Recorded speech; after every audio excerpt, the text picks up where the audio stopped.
Hey, my name's Austin Scelzo, and I want to talk to you today about how to take a simple melody and make it sound more bluegrassy for the mandolin.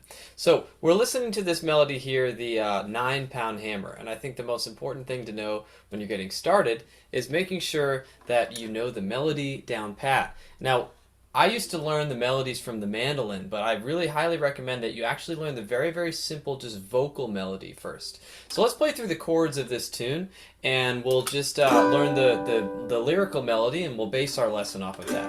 So this is in the key of G. We need our G chord, our C chord, and our D chord. Play it however you know it. And I'll just sing the song for you a couple times. You sing and play along. Will the 9-pound hammer, he's a little too heavy.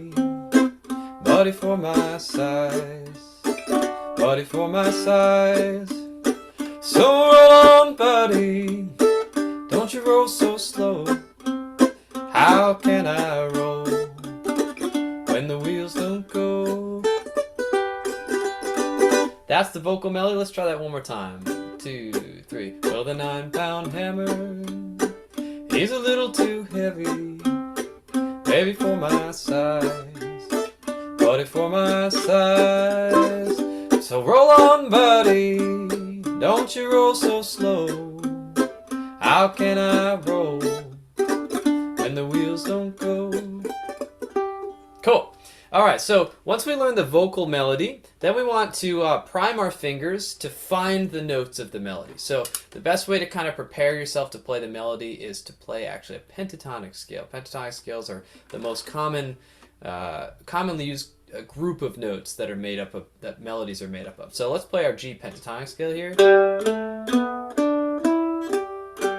Play it with me.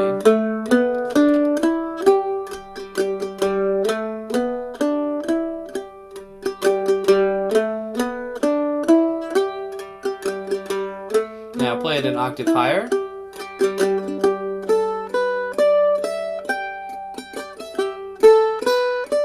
One more time there. Now we'll play both octaves from the bottom.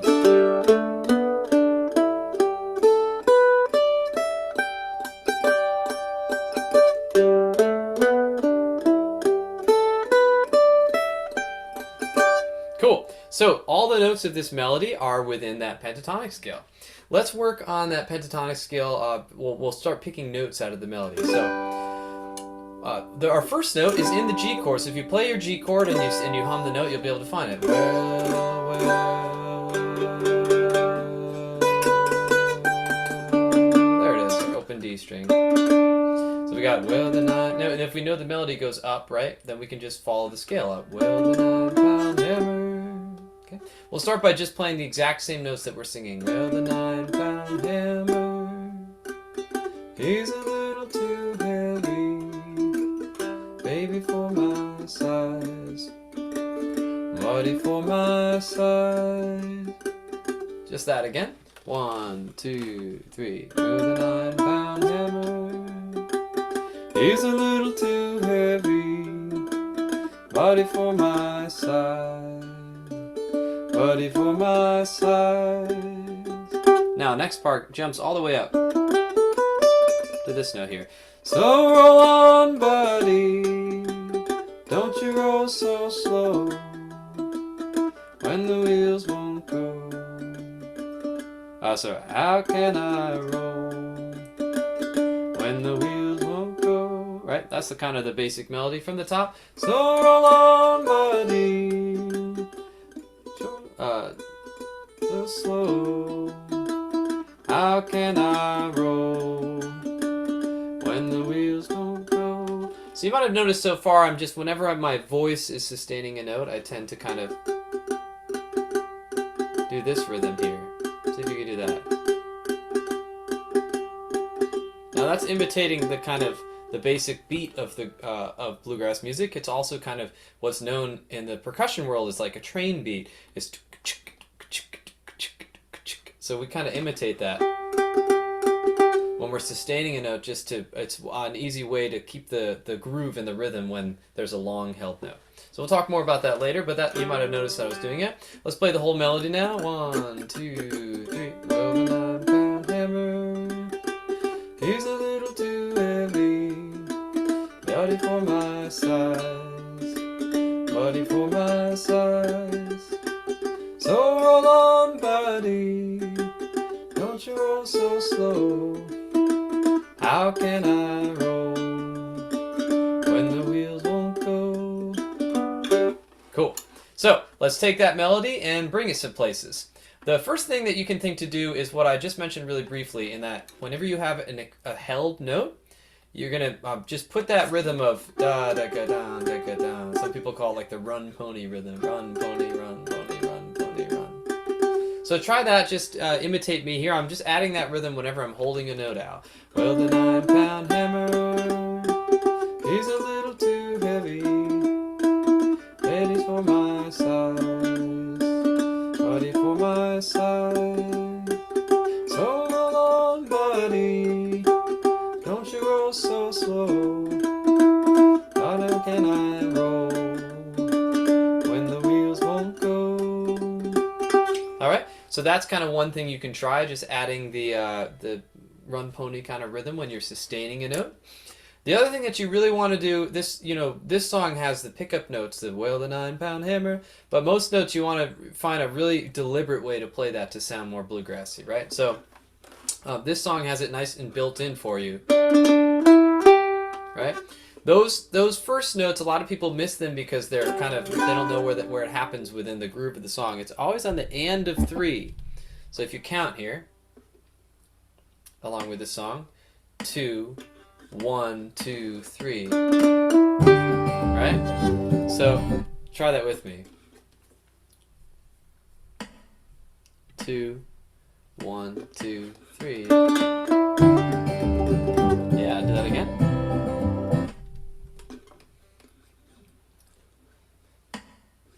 2, 1, 2, 3. Yeah. Cool. The other thing is, a lot of times you're not going to start a song from silence, or you would start a song from silence, but often a solo is going to happen after a chorus. So it still happens on the and of 3. I'll try to sing the end of what a chorus would be, and then you want to be thinking that count in your head. So let's see. When the wheels won't go. Let's see if I can fit it in the count here.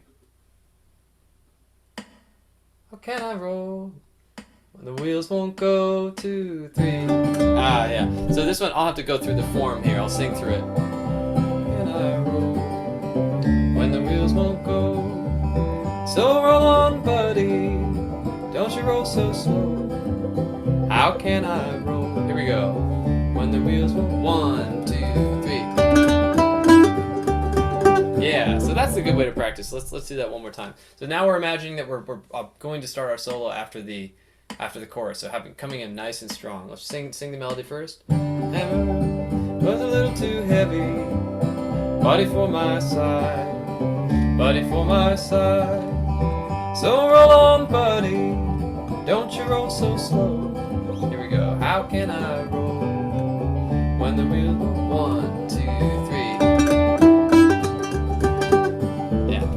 One more time on that. That's the count you always want to be thinking on the last word of the chorus. 1, 2, 3.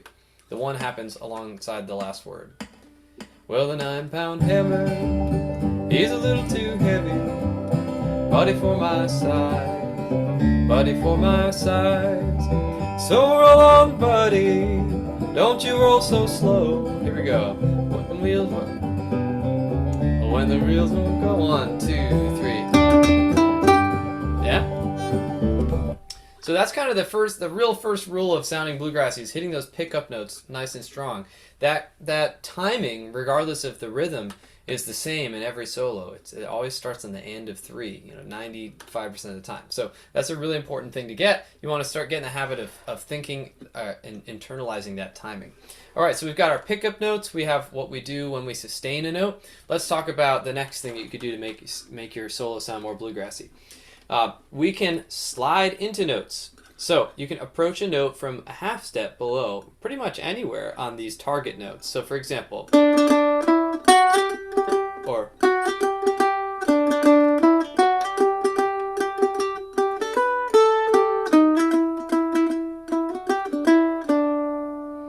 to approach an open D string, you can go down here. Right? So.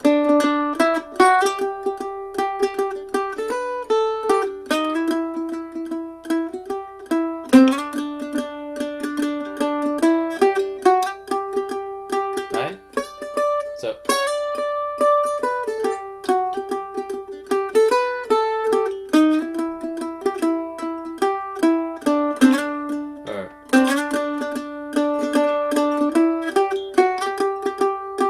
Try that with me? Yeah. So sliding into all the like major notes.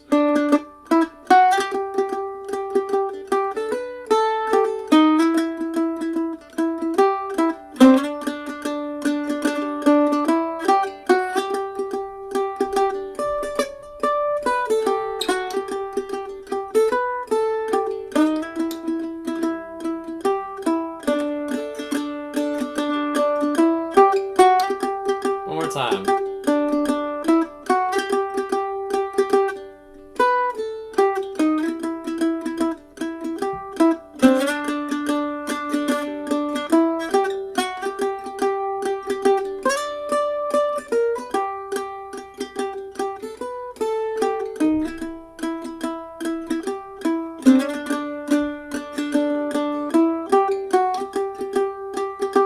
Cool. So I'm just picking the notes that I'm sustaining, the big target notes. I'm finding where those are, and I'm adding slides into those notes from a half step below, so like one fret below. All right, that's another strategy that you can use to sound more bluegrassy. So we have our kind of, when we sustain notes, we do that run pony rhythm. We've got our nice strong pickup notes that start on the end of 3. We've got our sliding into notes. The next thing I want to talk about is double stops. All right, so double stops, we kind of have to know where we are with the chords, because a double stop at all these target notes, or really the best place to add a double stop is whenever the chords, either where the chords change or where we're hitting a held out note. So for example, with a 9-pound hammer, that's a great place to do a double stop. So what kind of double stop do you want to do? Well, you want to do the double stop that's associated with whatever chord is happening in that moment. So with a 9-pound hammer, we want to do a G double stop. So I have a separate video on all the possible double stops you can do in G, which would be a place to refer if you don't know kind of what to do there. But here's some options. We could do an octave, so G and G. We could do that double stop there. We could do this. That's a very kind of bluegrassy shape there. 5th and 7th fret. Alright, so I'm combining those two things. I'm combining all 3 of those things: sliding, double stops, and the sustain. Those are the 3 things we talked about.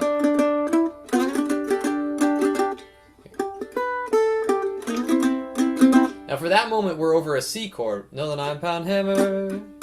He's a little too heavy, right? So in that moment, the melody is this note. We need a note that harmonizes from the C chord. So double stops could be maybe open G or a C note. Okay. So we got.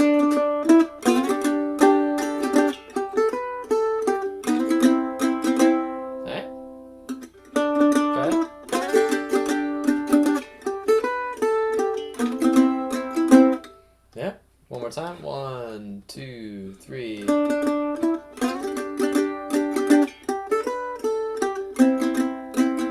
Alright. And let's keep going with that.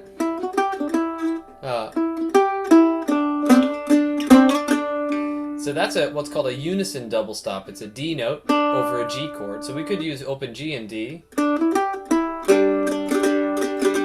kind of works, right? Or anyway, when you choose your double stop, you want to make sure the double stop that you choose has the melody note in it. So I'm thinking, what double stop can I do that has a D note in it? Yeah. My favorite one, I think, in this moment would be the unison. So this rhythm in particular happens a lot, where we slide into either half step or a whole step below the D note and play a unison, which is a D note and a D note. So D note 7th fret on G and open D. Unisons are a real nice kind of bluegrassy sound. Unison means two of the same note, so I'm playing a D note on here and D note on here. Okay. So all together we have.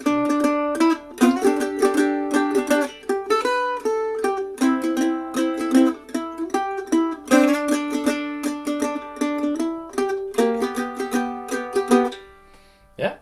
So next idea we have. So let's add a double stop on this high note here. How about this? This is the most common kind of bluegrassy shape. Again, this is a G chord, and it's this note, so I only have a couple options of what I can harmonize it with this. I'm picking this note above. I could also do it maybe below.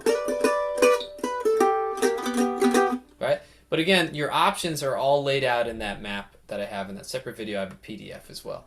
But let's go with this one. So.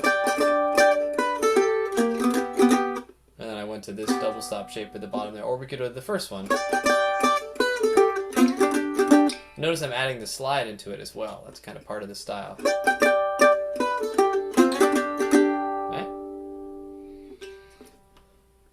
And then we go back to that C.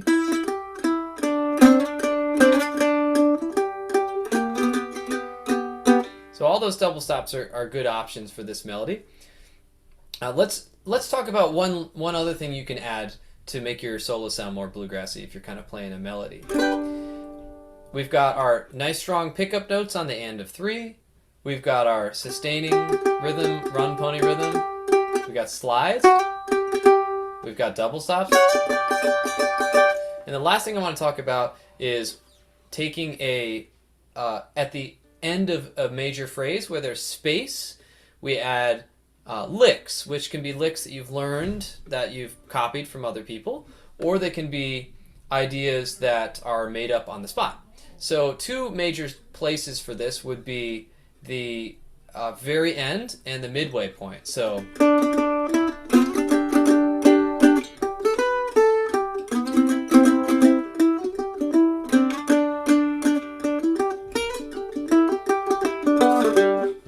So that's the halfway point right there. And then at the very end.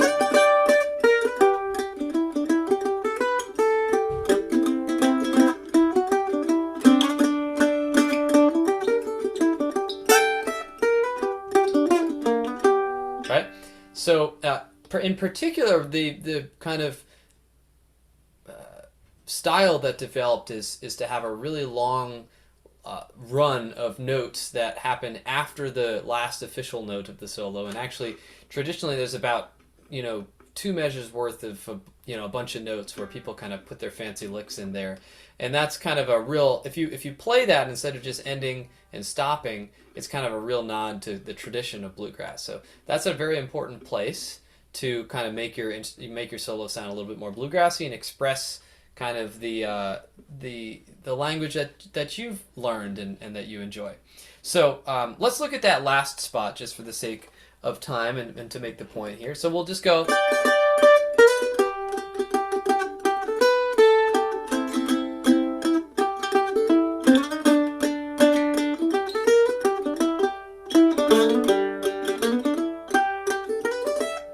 Right? So I'm just going to count that, and I want you to I'll give you a couple licks in a second that you could put, but let's just start from when the wheels won't go, and then after that note, I'm just gonna count to 4 twice, and that's the amount of time I want you to just kind of mess around with the G pentatonic scale, right? So 1, 2, 3. When the wheels won't go. 2, 3, 4. 1, 2, 3, 4.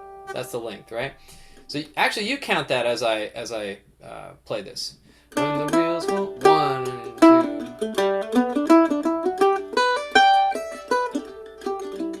2. I went a little bit longer there, but count to 4 twice. When the wheels won't. 1, 2.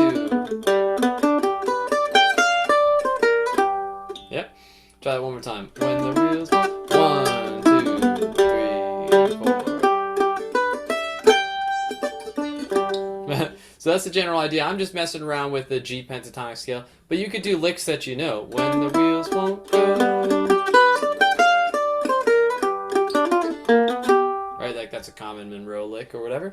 When the wheels won't go. That's a common pentatonic lick. When the wheels won't go. That's kind of a made-up lick from, maybe a more bluesy side, right? So just give that a shot. Let's go from how can I roll when the wheels won't go.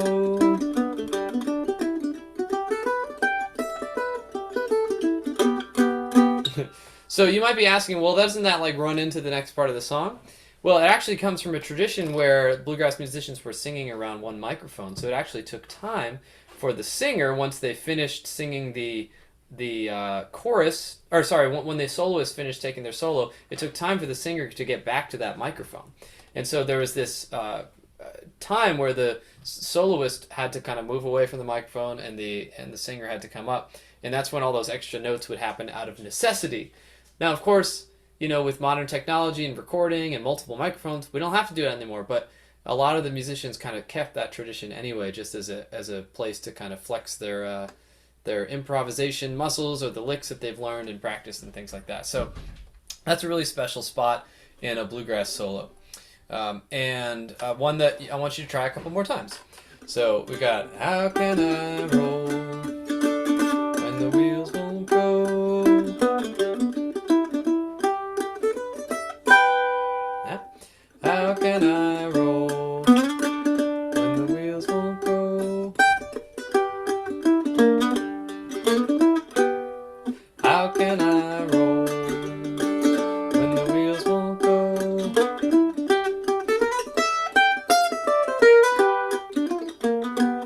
Yeah. One more time. How can I roll when the wheels won't go?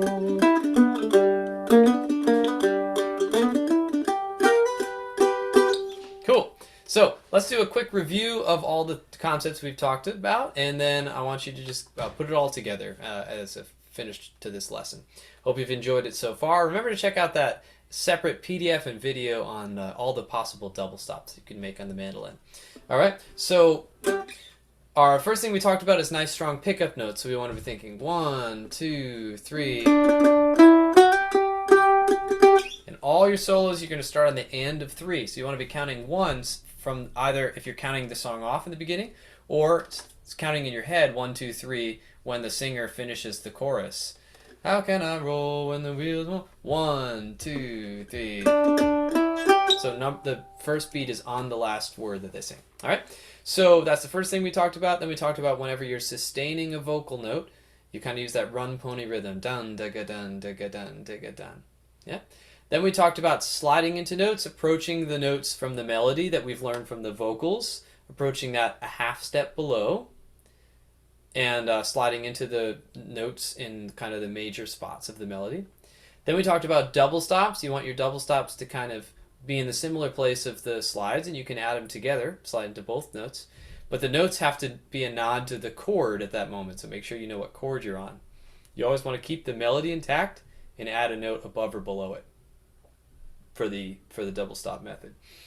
All right, and then final thing we talked about was playing with the last kind of section of your solo. When you finish it, you have all this extra time where you can kind of traditionally improvise and licks and things like that. You could also kind of do that often at the midway point of the tune, kind of leaving the melody. All this goes to say, this is a melody-based approach to soloing, which is one approach to bluegrass soloing. You could also leave the melody and things like that.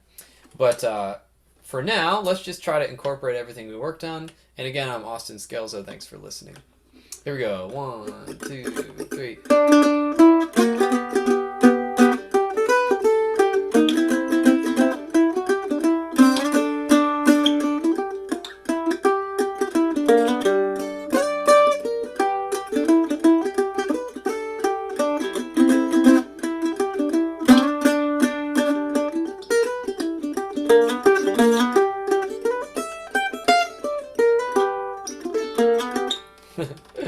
All right, so try that on a bunch of melodies that are common in the bluegrass kind of jamming world, and apply those principles to different keys as well, and you'll find yourself having much more ease not only in your playing but also if you're naturally hearing some of these solos. So thanks for tuning in. I hope you enjoyed that lesson.